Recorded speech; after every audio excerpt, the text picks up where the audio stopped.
Hi, I am Ali and this is on graphics. तो आज हम स्टार्ट करने जा रहे हैं एडोब एक्सडी। सबसे पहले हम एडोब एक्सडी का इंट्रो देंगे, तो इसके बारे में हम कुछ बताना चाहेंगे। सबसे पहले कि एडोब एक्सडी किस काम के लिए बना है। एडोब एक्सडी सॉफ्टवेयर जो हमारा है, इसका यूज़ जो हमारा मोबाइल एप्लीकेशंस और वेबसाइट के डिज़ाइनिंग्स इन सब चीज़ों के लिए होता है। तो इसमें कोई कोडिंग नहीं होती है, कि इसमें कोई धोखा ना रहे किसी को कि इसमें कोडिंग्स वगैरह भी होती है। इसमें सिर्फ एक लेआउट बनता है, पूरा एनिमेटेड करके, पूरा फंक्शंस बना के, कि हम क्लाइंट को दिखा सकें कि आपका बनने के बाद, डेवलप होने के बाद ऐसे आएगा, इस तरीके से आएगा, यूआई बन के आएगा। तो यूआई के भी स्पेशल डिज़ाइनर्स होते हैं और इनके डिज़ाइनर को काफ़ी अच्छी सैलरी भी मिलती है।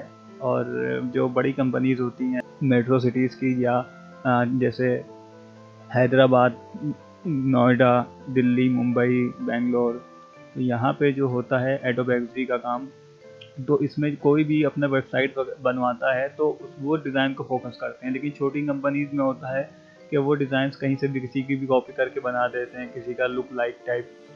लेकिन यहाँ पे इनको स्पेशली सैलरी दी जाती है। इनकी सैलरी भी फ्रेशर लेवल पे ही कम से कम 25,000 से स्टार्ट हो जाती है। तो बाकी आगे भी अच्छे पैकेजेस हैं काफ़ी। अगर आप यूएक्स यूआई डिज़ाइनिंग दोनों करते हैं, यूएक्स कोई डिज़ाइनिंग नहीं है एक्चुअल में। यूएक्स क्या है? यूएक्स जो होता है हमारा, वो सिर्फ एक कॉन्सेप्ट बनाता है कि हमको अपनी एप्लीकेशन पे ये चीज़ें चाहिए हैं, ऐसा एनिमेशन चाहिए, ऐसा यूआई चाहिए।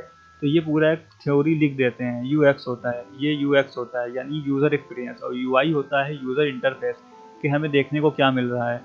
तो हमारा ये यूज़र इंटरफेस होता है। अब बात करते हैं इसकी सैलरीज वगैरह की, तो काफ़ी अच्छी सैलरीज होती है और बड़ी कंपनीज अपने स्पेशल डिज़ाइन बनवाती हैं। हम क्लाइंट से अप्रूवल लेते हैं, क्लाइंट बताता है कि हमको सही लगा। जब वो फाइनल कर देता है तो इसका सारा डेटा हम डेवलपर को दे देते हैं। फिर डेवलपिंग पार्ट में चला जाता है, वहाँ पे डेवलपर अपने इसके यूआई के हिसाब से सेट करता है। अगर डेवलपिंग और डिज़ाइनिंग को दोनों को लेके चलेंगे तो बहुत ज़्यादा प्रॉब्लम्स हो जाएंगी, इतनी आसानी से नहीं बन पाएगा। क्योंकि पहले डिज़ाइन बन जाए उसके बाद डेवलपिंग करो तो आसानी से काम हो जाता है, क्योंकि फिर डिज़ाइनर का काम अलग हो जाता है और डेवलपर का काम अलग हो जाता है। दोनों को मिक्स कर देंगे तो बहुत प्रॉब्लम्स आएंगी, इतनी जल्दी आपका एप्लीकेशन का यूआई नहीं बन पाएगा। तो इन्हीं ने क्या किया है, डिज़ाइनिंग का डिपार्टमेंट अलग ही कर दिया, डेवलपमेंट का डिपार्टमेंट अलग कर दिया। डिज़ाइनिंग होने के बाद फिर ही चला जाता है फिर डेवलपमेंट डिपार्टमेंट में। अब जो हमारी वेबसाइट्स आ रही हैं वो भी यूआई पे डिज़ाइंस होती हैं। काम और यूएक्स का काम है काफ़ी ऊपर आ चुका है, क्योंकि आजकल खाली सिर्फ वेबसाइट बना देने से कुछ नहीं होता है, या एप्लीकेशन बना देने से कुछ नहीं होता है। आपकी यूएक्स यूआई अच्छी होना चाहिए, अट्रैक्टिव होना चाहिए। उसके ऊपर आपके कस्टमर्स आएँ या आपके यूज़र्स आएँ, तो वो बहुत ज़रूरी है। और वो अट्रैक्ट करता है।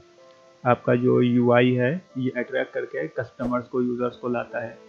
तो इसलिए यूआई डिज़ाइनिंग का काफ़ी स्कोप है भी। इसके लिए एक सॉफ्टवेयर बना है जो एक्सडी, ये भी एडोबे का सॉफ्टवेयर है और इसको बहुत इजी करके बनाया गया है। पहले जो हमारा यूज़ होता था फ़ोटोशॉप, लेकिन फ़ोटोशॉप पे हम सिर्फ एक सिंपल यूआई बना देते थे डिज़ाइन, लेकिन वहाँ पे उसके एनिमेशन उसको ऑपरेट करके नहीं देख सकते थे। लेकिन यहाँ पे हम पूरा ऑपरेट करके देख सकते हैं कि हमारा बनने के बाद कैसा आएगा।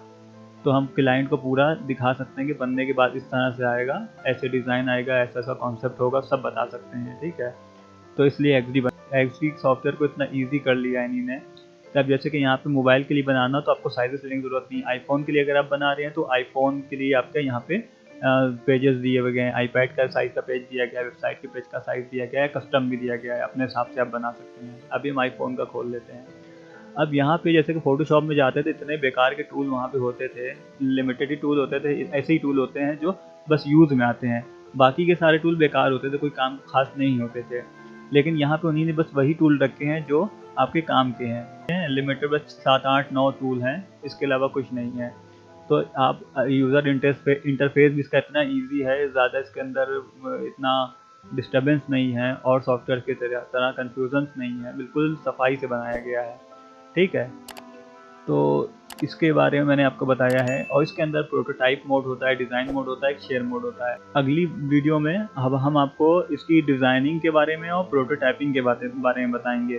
ठीक है, तो किस तरीके से इसको करते हैं हम। अगर आप सीखना चाहते हैं तो मेरा नेक्स्ट ट्यूटोरियल और आने वाले सारे ट्यूटोरियल्स को ज़रूर देखें, अच्छे से फॉलो करें।